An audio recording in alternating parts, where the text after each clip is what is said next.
magdi-date kami ng aking mahal na afam. So, ayan si my afam. Nag-ready. Ayan. Yan ang aking asawang napaka-guwapo. Sana all guwapo. As you all know, palagi kong sinasabi sa mga vlog ko na every Friday is date namin yan, guys. Every Friday. Hindi talaga pwedeng walang date. So, ngayon, nag-ready na kami. Papunta kami ng restaurant somewhere. And wala pa kaming nakuha or na-reserve na restaurant. Kasi we will still talk on our way. Pag magdadrive si my afam. So, ang outfit ko today is... Nakadress nga lang ako, guys. This dress, I got this from Shein. So, kung hindi nyo alam, yung mga damit ko, lahat ng mga dress ko ay galing sa Shein. And si my afam, yan naman yung outfit niya. Ang gapo, diba? Perfect pair! Oh. Panira nga ng moment dahil earlier today, nag-order kami ng aming groceries, ng aming supplies sa bahay, and sa aming Airbnbs. And guys, na-deliver nila doon sa kabilang side ng aming kondo. Pagkatapos namin kunin at ipasok sa bahay yung mga supplies is, kinuha na namin ang aming mail. Ngayong araw, nakatanggap nga kami ng letter from the lawyer, guys, sa hindi nakakaalam. Few months ago, na-accident si my afam at ito yung nilalaman ng letter. Those guys are suing us, right, For the accident? Yeah, accident. So, like at first, they hired lawyers and they said, all right, we want $60,000. And my insurance coverage is $50,000. And so they said, no, we examined it and we'll only give you $10,500. And now they came back and they said, well, we want $50,000 now. That's how they negotiate back and forth. So, we're not gonna pay anything? No, we won't have to pay anything out of our pocket. So. Okay, good. That's why you have insurance. If we didn't have insurance, then I would have had it. Good job, Balanga. Thank you for doing that. Well, you have to have insurance. It's not something that's volunteer. In the Philippines, we don't have like that. To further explain about those sa letter, guys, na galing sa lawyer or sa insurance is, di ba na-aksidente si my afam, yung naalala nyo yung vlog natin na na-aksidente si my afam sa aming truck. Yung truck na parang natupi na yung gilid, yun yung ginamit niya nung time na yun. So, ang nangyari, guys, may 4 stop sign, tapos si my afam is no-go na siya, tapos yung babae hindi siya nakita. Kasi nung panahon na yun, guys, is nagsa-cellphone yung babae.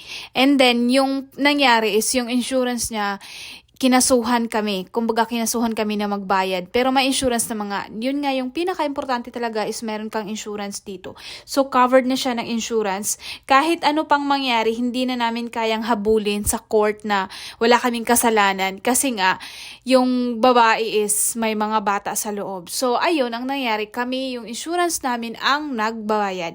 So, luckily, may insurance kami at wala kaming binayaran kahit isang piso.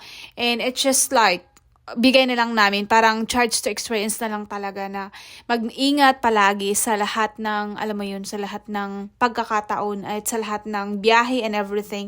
And we are very, very thankful to God kasi wala na talagang nangyari kay may afam nung panahon na yun. Ang naano lang, galusan lang yung truck namin, natupi yung gilid. Parang naano siya, basta may something na naano sa truck. Pero gumagana pa rin naman until ngayon.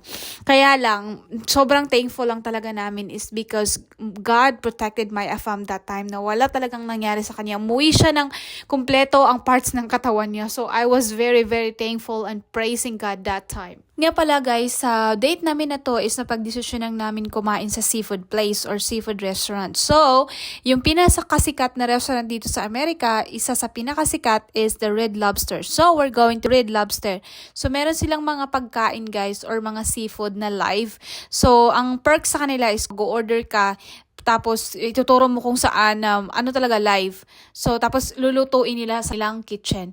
So, ayun, malapit na kami, guys. And look at that, that's the Red Lobster ang pangalan. So, maraming mga tao dito kumakain every now and then kasi masarap daw talagang. Yung mga Amerikano, guys, gusto sila ng mga seafood thingy, mga fried, mga ganun. So, here we go, guys. Nandito na kami, nakarating na kami. Mga 3 beses pa nga lang kami makakapunta dito, guys, sa restaurant na to. Kasi Medyo may kalayuan kasi sa bahay. Pero today, kasi napaka-special ng date namin ni May Afam, dito nga kami. Oh my God, that motorcycle's really nice. Can I touch it?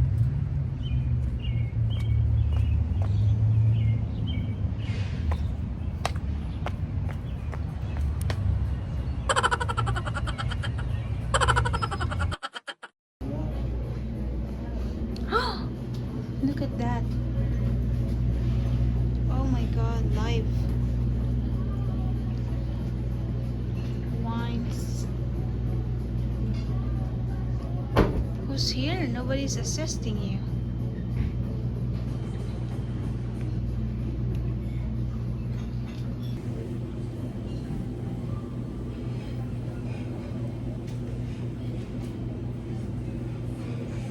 Maya-maya pa yung staff, tinuturo na kami kung saan kami pwedeng maupo na table. So yung pinili namin is yung parang couple bench, ganun. So kami lang talaga. And then, ayan guys, tinignan na namin ng order. Isa sa mga bagay na pinagpapasalamat ko talaga sa asawa ko guys is, even though how many years na kaming magkasama, or married, talagang mahal. Nakikita ko talaga sa araw-araw na mahal niya ako. And he always makes some effort. Pinupurso niya ako palagi kung ano man yung mga desisyon ko, ano man yung mga dreams ko and goals ko sa buhay is talagang todo support talaga ang asawa ko guys. And I couldn't find anybody the same belief, the same yung perspective naming dalawa pagdating sa pera, pagdating sa pamilya, pagdating sa paniniwala namin, talagang magkaparehas kami. Hindi ko lang talaga alam kung anong nagawa ko in my past life na talagang sobrang bless lang talaga ako ng Panginoon to have a husband na parehas kami ng paniniwala, na parehas yung pagmamahal namin kay Lord, kung paano namin i-fulfill yung mga calling namin and everything. And yung pagtulong nga namin sa ibang tao sa ating mga pabalikbayan back, sa mga ayuda. Talagang ang asawa ko talaga ay todo support guys sa inyo, sa mga kung ano man yung plano ko. And talagang sobrang pasalamat ko lang talaga kay Lord na nagkaroon ako ng asawa na ganito, na katulad ni May Afam, na everyday when I wake up, pinagpapasalamat ko talaga sa Diyos na I have that kind of mindset, I have that kind of husband na sobrang laki ng puso para tumulong, na sobrang laki ng puso para sa ibang tao, para i-look after ang the best sa ibang tao at tumulong at the same time talagang magsilbi or mag-serve kay Lord ng more kung ano man yung meron siya na ibibigay na at bibigay niya sa ibang tao. Sa palaging ang sinasabi ng iba, bihira kang makakatagpo ng isang Afam or ibang lahi na katulad ng asawa ko na mapagmahal, matulungin sa ibang tao, maka-Diyos, almost everything na professional, and talagang iba yung pagtataguyod sa pamilya. Alam mo yung mindset talaga na family is everything. Family is priority. And I can say na equal talaga kami, na walang alam mo yun, yung hindi nirerespeto, kasi oftentimes napakarami akong naririnig na mga sad stories na nakapag-asawa ng Afam na isang Filipina na pagdating dito ginawang kasambahay, inaabuso, alam mo yung binibit, alam mo yun, yung parang hindi sinisuportahan tapos kinukulong sa bahay. It is a sad story indeed, pero talagang it's rare. Kaya nga sabi ko palagi sa inyo na kung sino man yung naghahanap ng Afam na gustong mapapangasawa, make sure na talagang it was led by the Lord, talagang pinag-pray mo and talagang hinintay mo, kasi blessing, iba ang bunga ng panalangin. Blessing is always the best kapag hinintay mo, kapag pinanalangin mo, na hinog na siya sa panalangin. So talagang I advise to everyone, ladies dito na gustong mag-Afam, please, make sure na you consent the Lord. You paying? Yes. Can you pay also for my service? No. Why? You How did much? anything. Hanggang dito na lang ang aming vlog. Thank you for watching. Bye!